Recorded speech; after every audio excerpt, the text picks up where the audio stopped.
This is one of my favorite. It's a story about Fulton Sheen. Remember Fulton Sheen? He was supposed to years ago, and the organizers of his event said, don't worry about me. He said, do this. He said, I'll get a limo, I'll come into the hotel, I'll check into the room, I'll get myself straightened away. And he said, and I'll walk over to town hall. They say it's not far. Don't bother sending anybody else. You're all busy. So he did just that. Came into town, he checked into the hotel, he got into his room, he put his stuff out. He came down to go to town hall and was following directions very carefully. He came out and made a sharp left and made another sharp left. Now, I don't know how long it's been since you've been in Philadelphia, but Philadelphia is that city in the United States where the concept of parallel lines is more rumor than fact. So he found himself hopelessly lost in the bowels of Philadelphia, behind some hotel someplace, not a straight road in front of him anywhere. But he came across a crowd of street kids, and he said to the kids, boys, he said, can you tell me how to get to town hall? The first kid said, I want to go there. And she said, well, because I'm going to give a speech. The second kid said, yeah? What are you going to talk about? And she said, well, I'd like to talk a little bit about how to get to heaven. Would you like to come along and learn? First kid looked at the second kid looked at the first kid said to Sheen, are you nuts? You don't even know how to get this town hall. I'm not in a much better condition because I'm going to talk a little bit about what I think it takes to get through life before you even get anywhere to thinking about heaven. And I'm doing it from two filters. The one is the statement of Antoine Saint-Exupéry, who says, to live is to be slowly born. Is to be slowly born. And the Chinese tell a story about a very cruel and ruthless warlord who was attacking and pillaging and plundering all of the small villages. The people were so terrified of this man that they simply abandoned their own villages at the very first hint of his coming. And he loved to have people be that afraid of him. So when he walked into the last village he had attacked, he turned to his aide and he said, they're all gone by now, aren't they? And the aide said, well, sir, not all. There is one old monk here who simply refuses to go. The warlord was furious. He said, the nerve of him! What are you talking about to me? So they dragged the old monk through the village and they threw him at the feet of the warlord, and the warlord looked down at him and said, you still here? He said, do you not know who I am? I am he who can go through with a sword and never even bat an eye. And the old monk, years of contemplation, looked at him right straight in the eye and calmly said, and do you not know who I am? I am he who allow you to run me through with a sword and never even bat an eye. This morning I'd like to talk a little bit, thanks to Janet, today about how we get through the hard spots of life with even batting an eye. We're going to take as the model this very ancient devotion, commonly called the Stations. My own feeling is that they have largely often misinterpreted, and for whom they rose have missed an important part of our own lives as a result. The Stations are about the journey through life, our journey through life, with Jesus as a model of the light we need in darkness. I'll give you a few minutes of background. The Stations are the oldest devotion in Christianity. They come out of the 3rd century, and we know that because, believe it or not, we still have the journal the pilgrim Elvira made of every step of the stations during Holy Week. She tells us, and it is clear, that the stations are a universal awareness of the presence of pain in life. Or as someone said, life is not what happens to you.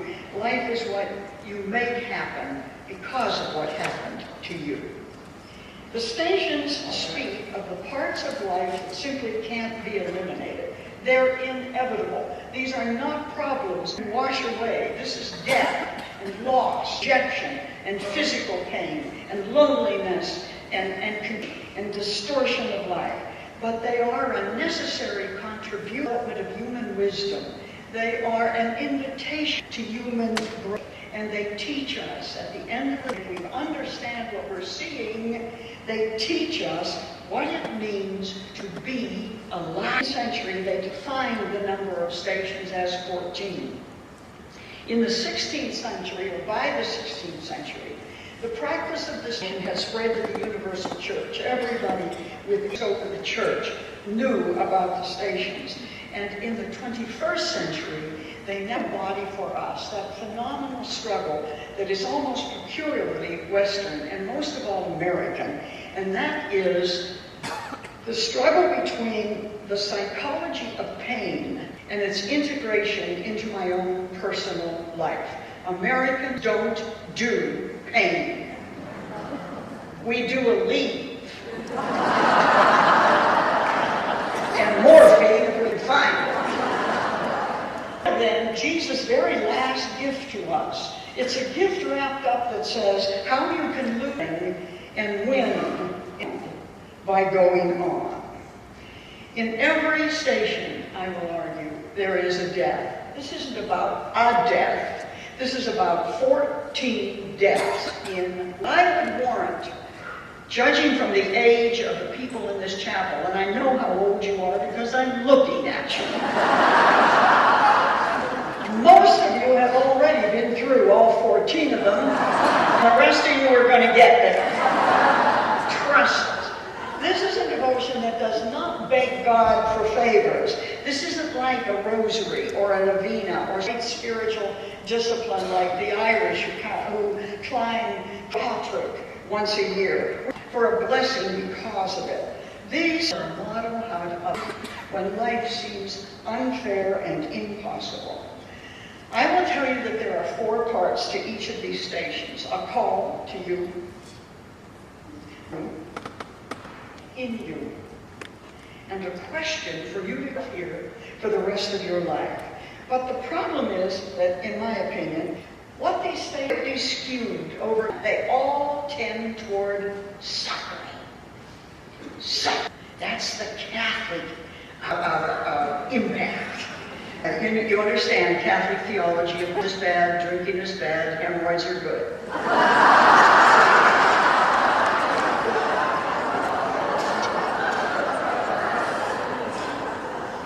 I think it's heresy. And I think the stations are the best proof of it. We're meant to pray stations in both good times and bad, again, in order to learn how to live. What is the first station? The first station is Jesus is condemned to die. What's it about in your life? It's about abandonment. Everybody's gone now. I've been accused of something. I've been judged by the neighbors. My employer says it's so. And I find myself in this body alone, different, and unacceptable. I am the person close to anybody. I can't call my family. They would be embarrassed. I can't count on them to understand. I don't know what to tell my husband. He would be undone if he thought that after all of his work, here we were. No one asks you how you feel. No one asks you if it's true, and no one listens when you talk. Somebody who has once been seen as a pillar, as good in this community, is now suspect. And the reputation of this good person has collapsed. The dignity is gone. And society has now closed this person out. What is the call? The call is a sense of being in the hands of God. At that moment, there is nothing but God for you. And this moment is the most contemplative moment in your life. You melt right in to the God that you have been preparing yourself to meet at a time like this. It's also a call to inner growth, to become someone new. You've been through it. You will agree with me that when you came out on the other end, you were not the you who went in. We never, when I have to decide who and what I want to be here on, the model we get is the Jesus solid in the face of justice, strong despite it. This is the Jesus who doesn't fall apart, who doesn't back down, and who doesn't run. So where's the beauty in that? The rising when we are able to commit our lives to something worth being condemned for. Because no one gets through life without being condemned by sin. And the question I'm asked is, for what am I willing to be condemned in life? Which leads, of course, to the second station.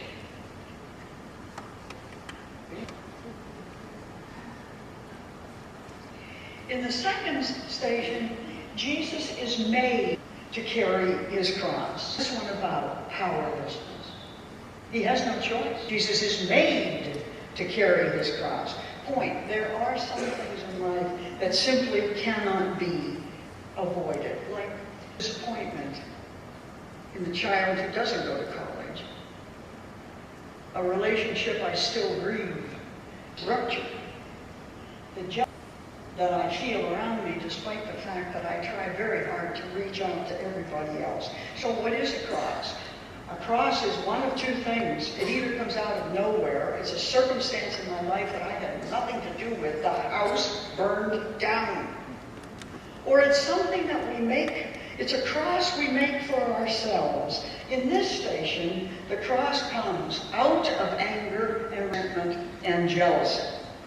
It comes from the hand of another that is designed to kill either the spirit or the body because of what we are. And its great burden, the weight of the cross, comes not from the wood or even the structure, but from the malice that has delivered it. The call then now is to live consciously. Know what you're doing and why you're doing it when nobody else around you is doing it. Know what you are being, what you are preparing yourself to be condemned for. Know consciously what is going on in your life and why you have made it thus.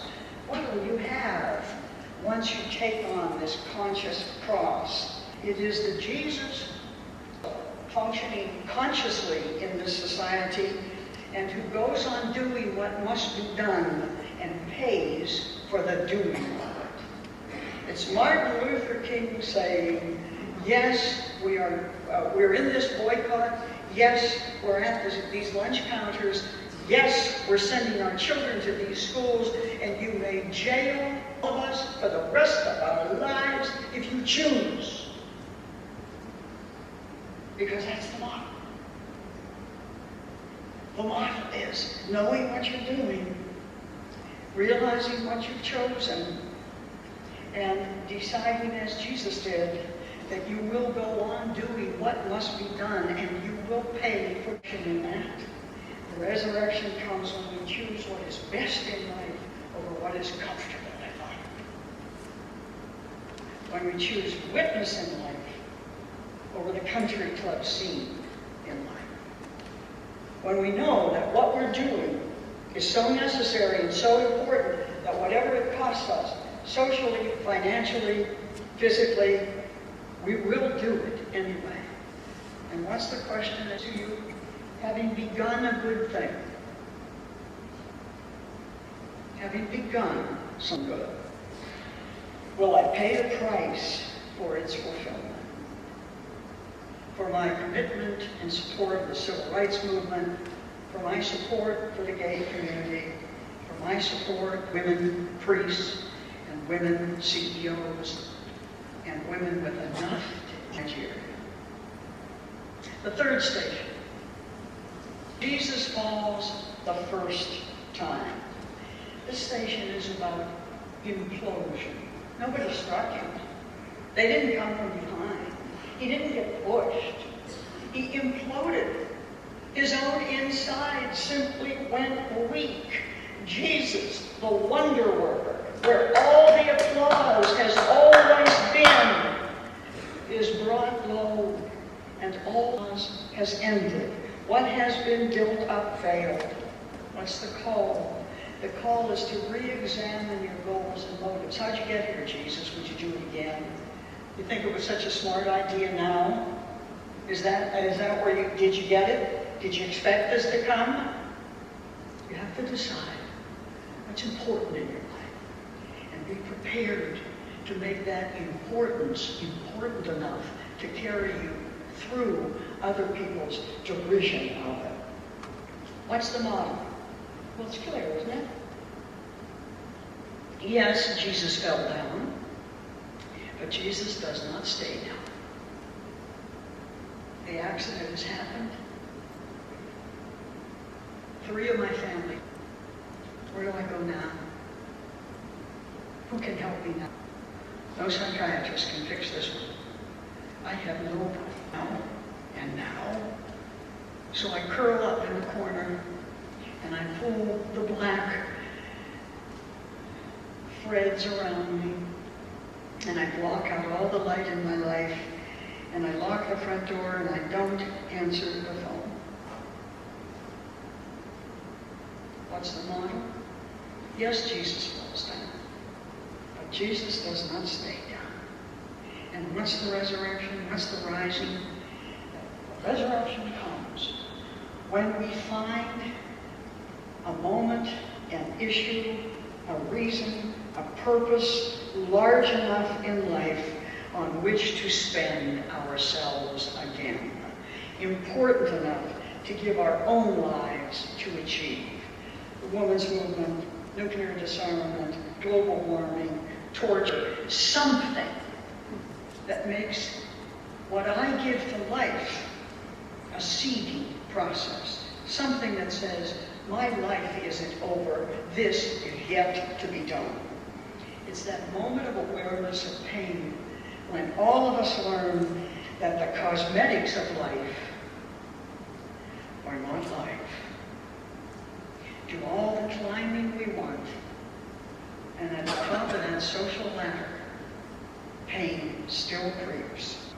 This is when we are brought to recommitment, to legacy, to decide what will they remember about me when I'm gone? What am I doing now that will not be forgotten and that will be signed to someone else's life, that life is important? One question that this station gives us, it says, what's impelling what I do? Why am I doing what I'm doing?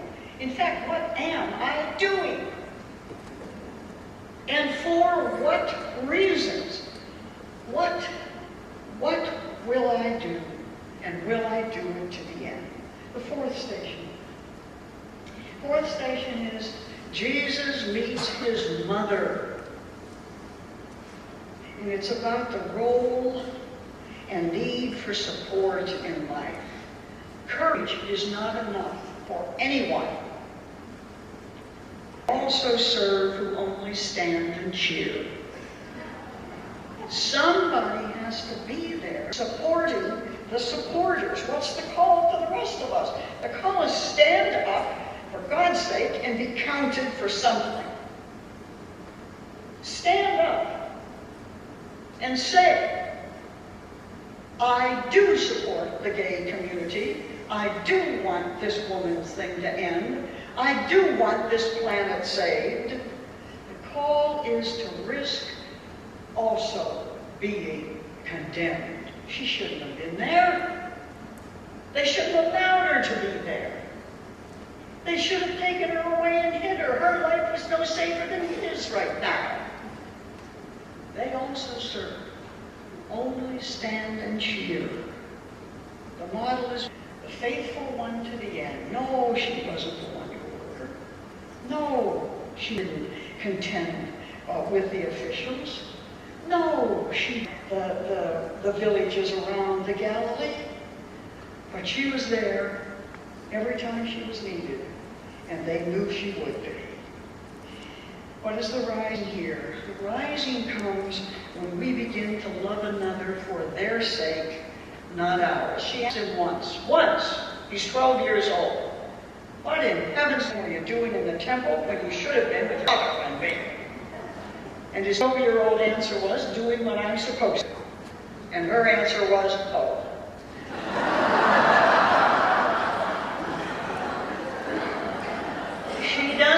She doesn't demand that her son directly talk to him for years.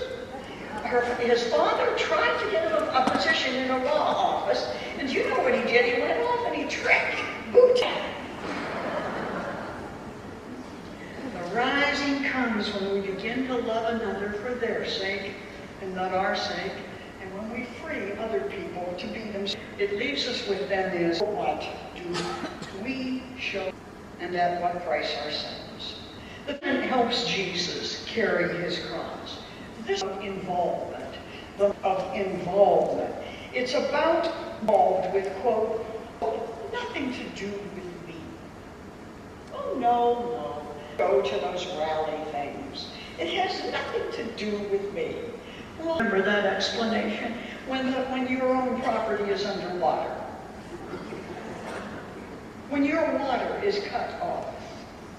When there's nobody there to pick your radishes. I hope you remember that this has nothing to do with you. This station brings under scrutiny the ones who, as scriptures say, hurry by. Hurry by the beaten, hurry by the lost, hurry by starving, by the disenfranchised. We hurry by.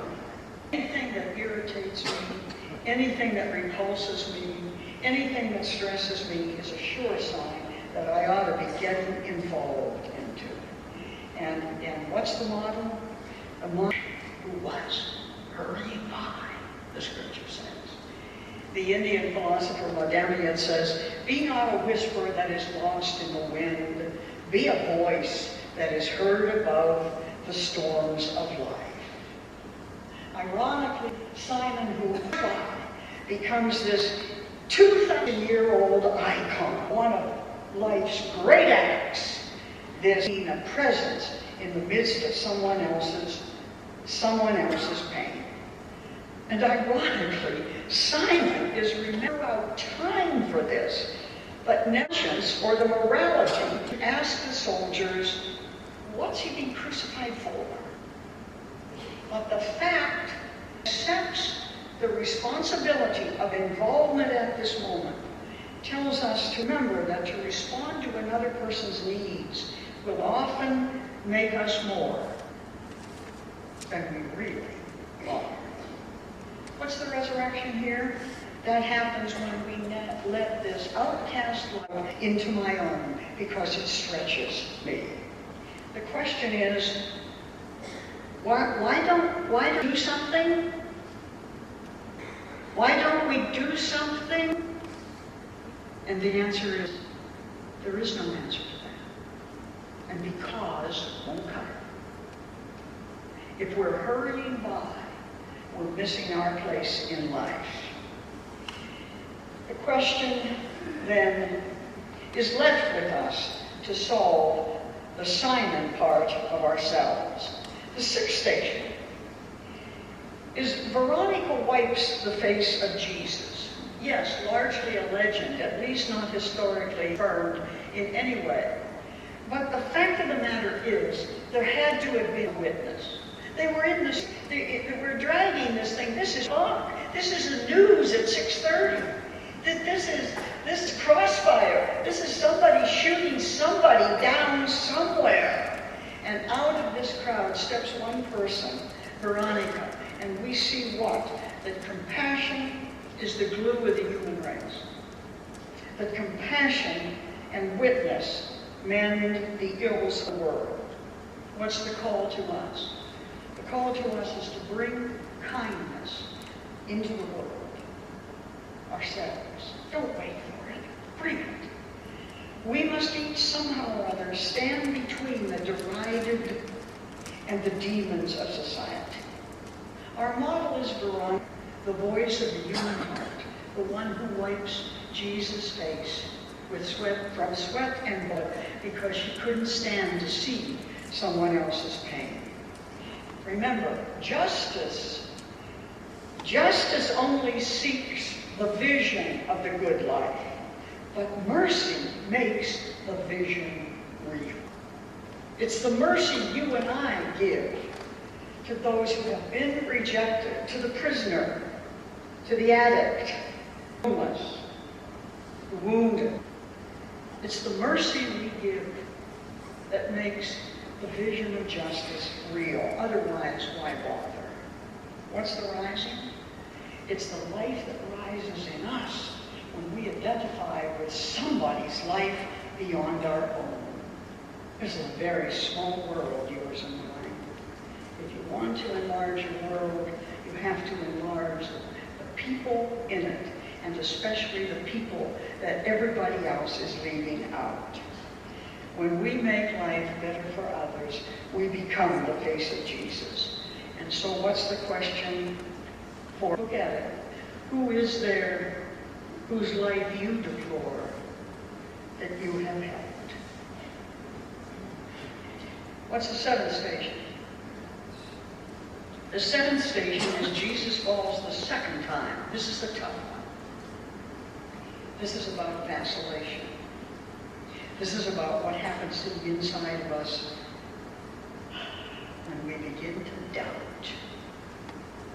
I joined this group, but my God, it's tough. You know what they want? They want you to do this and this and this. They want you to go there. They want you to say that. They want you to read it. I don't know. I mean, they're not getting anywhere. My God, these women have been talking about women since Eve. Why don't they just sit down and shut up? It's not going to change. And the reason I know it's not going to change is because I'm not going to change it. That's where my proof is coming from. It's nothing that I learned in geography. It just doesn't work. And I go, God, forget it. The very thought of failing and then trying again wears us down. The doubt that comes from failure plagues us. Why am I doing this? So what's the call? The call is to live our lives according not to the comfortable truth within us. Comfort is truth. The call is to live our lives according to the highest truth within us. What's the thing I know best and right that doesn't exist? That's my goal. And the saddest words in the human lexicon are these. I don't know, there was a time when I cared. There was a time when I really used to read the newspaper, you know, and talk to people. I mean, my God, I mean, you can't. You know, it gets so depressing. Yeah, honey, that's what they said in Hiroshima. It gets more than depressing. It gets downward destructive. Now is time not to stop. Now is precisely the time to get up and keep on trying. The model is the Jesus who collapsed from fatigue, but got up again. Thomas Carlyle wrote once, "It is to die of exhaustion rather than boredom." And our resurrection happens when we realize that the purpose of my life is to stand for something greater than myself. The purpose of my individual life is to stand for something greater than myself. The question is there anything in my life important enough to go on for? even if we seem to be faithful. The eighth station. The eighth station is Jesus meets the weeping women of Jerusalem. And this is clearly about human empathy. What's empathy about? We know, too, that our social circles, old and fine as they are often fragile and often self-serving, that few people will stay friends with an outcast, that shunning is as common in this society as it ever was in the early Amish. We'll call it that. We don't admit it. The call is to put down judgment, to relinquish the luxury of prejudice, to forego criticizing and condemning people to the margins forever.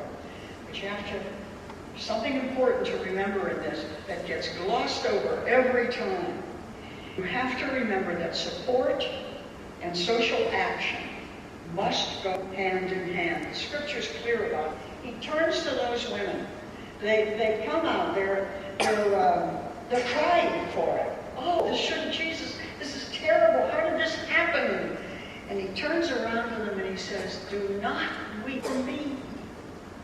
Weep for yourselves and your children. What does he mean by that? If you keep allowing this kind of stuff to go on, you will suffer from it. Your families, your society, your class, you will suffer for it unless you intervene. If you keep on like this, you will suffer. So when's the resurrection here for you? When we begin to see beyond the person to the social system their lives point to. When we start talking about Edward Snowden instead of government spying, we're on the wrong path. It's just that simple. Question is, what do we really most reject? The sin or the sinner? It's so much more comfortable to reject the sinner. Makes good gossip, nice cocktail party talk, and nothing has to change. The ninth station. Jesus falls the third time. This is obviously about resolve, about commitment, about being able to go on striving for what cannot personally succeed, not now, and maybe for ages, absolutely ages. The Sufis say, if you expect an answer to your problem, you have simply not asked a large enough question. It's got to be life-changing. Your mantra must be, if not for us, then because of us. I never expect to see the ordination of women priests in the Roman Catholic Church in my lifetime, but the last thing I'm going to say in that casket is, women should be ordained.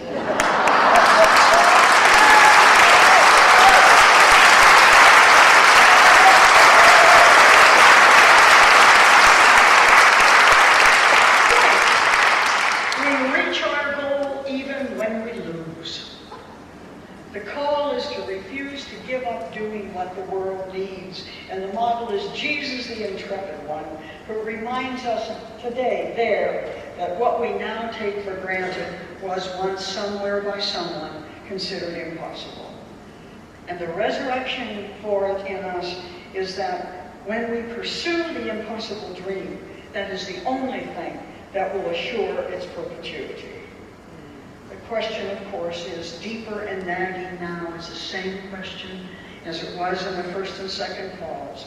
What great contest is life about for me? The 10th station. Jesus is stripped of his garments. It's about humiliation, yes. But it's about humility too. Humiliation comes when public exposure comes, when we lose the trappings of life. They find out that we did not come full-born out of the head of Zeus. They discover that no, we're not first-cousin to the Rockefellers. And oh yes, I was indicted once for tax evasion, but it wasn't a lot of tax evasion. It was a mere $5 million, and they got picky about it.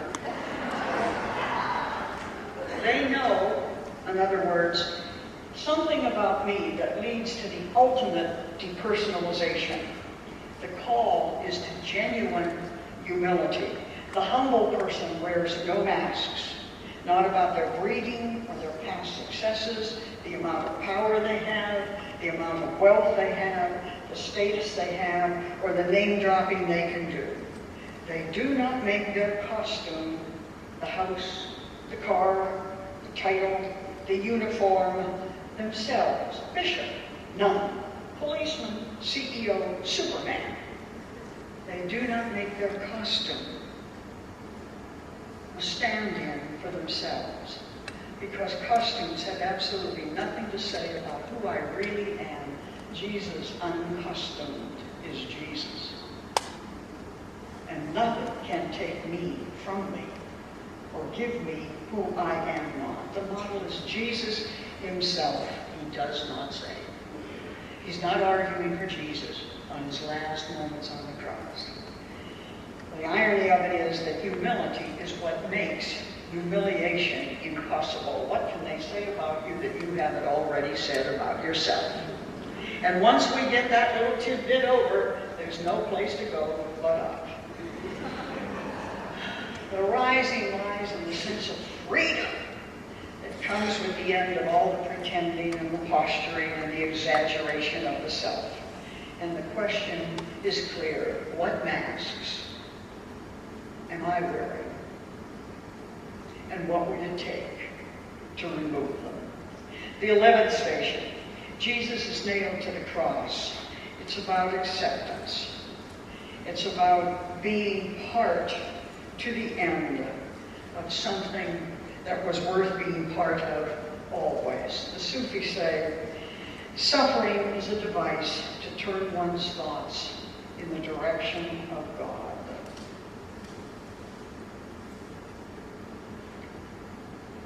And you see, there is no other direction to which I can possibly turn but God at that time.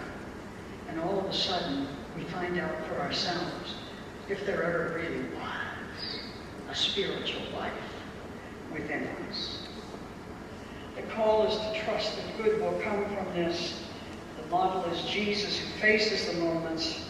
The rising is when I myself embrace the cross, I find my life new. And I find me new. I find not that we were anything before, but that we are more now than we ever thought we could be. And the question it leaves with me is, am I spending my energy right now, in my life, right now? Am I spending my energy on things too small to deserve them? The 12th station. Jesus dies on the cross. Total breakdown. And faith collapses with it. Eli, Eli, lama sabachthani. Why hast thou abandoned me? Faith collapses. Light follows out. There's simply nothing left. So where are we? What's the call now? The call is to recognize the difference between faith and hope. Cheap faith says, well, it's impossible to believe that life as I have known it will ever be good again. You're right, honey. Life as you have known it will never be good again. But hope tells us that life will go on. And it will go on differently if we simply give ourselves to it. Why? How am I so sure of that? Because it always has. That's why. You won't. You will not be able to put your hand over your mouth and hold it till you're not breathing any longer. You will go on in hope, but not in faith. In hope that another good life is waiting, but a different one. What are we seeing here? The model is Jesus, who is showing us that sometimes good things don't have a happy ending. Sometimes we do fail. We are beaten. We lose everything. We've been abandoned. And something in us does die, at least for them. But then the resurrection is when we discover that death is also an opportunity to start life again.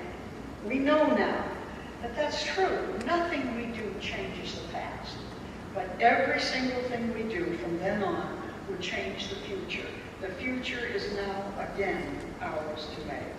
And the question it leaves us with is, can I accept the daily deaths of life and go on? Just go on. Newer, wiser, stronger. The 13th station, Jesus is taken down from the cross. What's it about? Clear the uncertainty I have. It doesn't work anymore. The call now is simply to trust that in the darkness there is another life coming. And the rising is the willingness to be broken open to the rest of life. When you walk out that door, you don't know what's coming. The question is, are your arms open to it? Do you believe that out of this moment of despair, new life is coming? The question is, am I willing to let go of everything I ever wanted? Do I see that all of life's little deaths are simply steps on a road that never ends? And the question is, am I willing to let go of everything I ever wanted so that God's will can come through me in another way?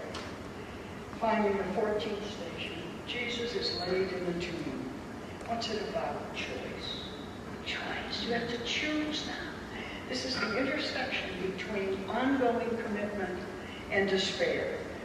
Our tombs propel us into worlds we don't. What died yesterday has launched us into another tomorrow. Our tombs seal one part of our life, yes, but they open another. Our tombs are what demand that we complete our unfinished journeys, and they press us to grow out of the best of the past to the rest of the future. The call is to take the good of the past and go into the future with trust, and model what it means to grapple with the grace of closure. Jesus has given up everything and trust. And where's your resurrection? It comes in realizing that all the resurrections of life come out of the little deaths that preceded them. The question we're left with then is, am I able to trust that all the tombs of my life are my gateways to resurrection? Because you see, there is, for the first time, a 15th station. This one wasn't defined in the 14th century. This is the one that didn't spread in the 16th century. But this is the one that a whole new body of people educated differently and more deeply in spiritual and theological matters know is true. The 15th station is the resurrection. And it asks, what do I really believe? And I must believe this. Christians are not meant to be people of the cross. They were never meant to be that. Joan Chittister didn't say that. Augustine said that. St. Augustine said, Christians are people of the empty tomb. Augustine said, we are Alleluia people, and Alleluia is our cry. We are the people who gather at the empty tomb, knowing that everything that had gone before had certainly brought us new life. We're not meant to see crucifixion as an end point, any crucifixion. The focus of our faith is the Christ who lives beyond the cross and calls us to see the blessedness of life always. Resurrection in our lives is simply the magnet that keeps us moving toward the fullness of the mystery for ourselves, the basic quest of our own life, and the certainty of the goodness and the truth of life. We've been asked to deal with abandonment, powerlessness, implosion, support, consciousness, witness, doubt, empathy, commitment, humility, acceptance, breakdown, despair, and choice. Which means what?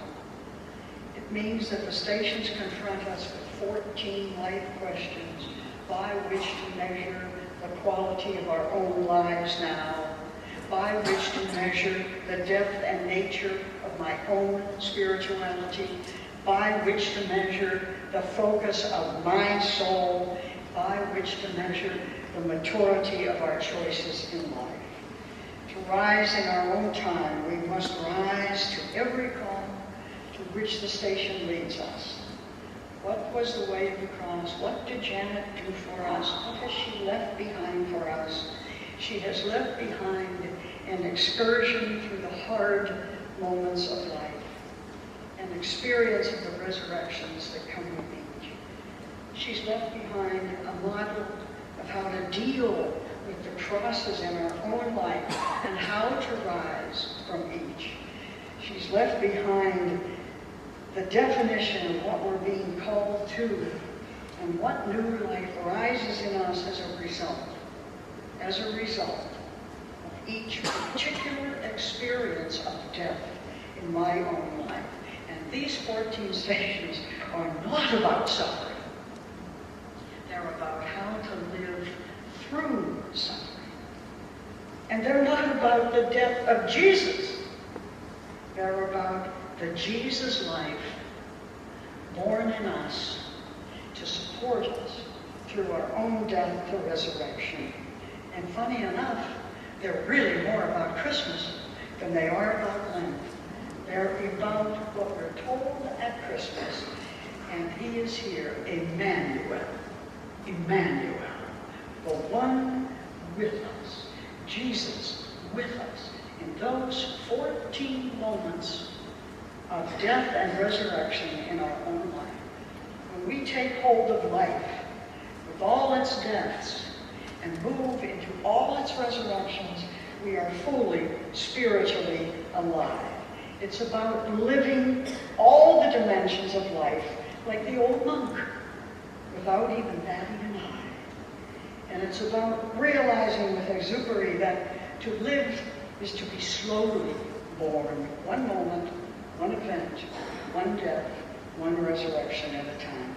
Thank you for today. Live on, live well, live good.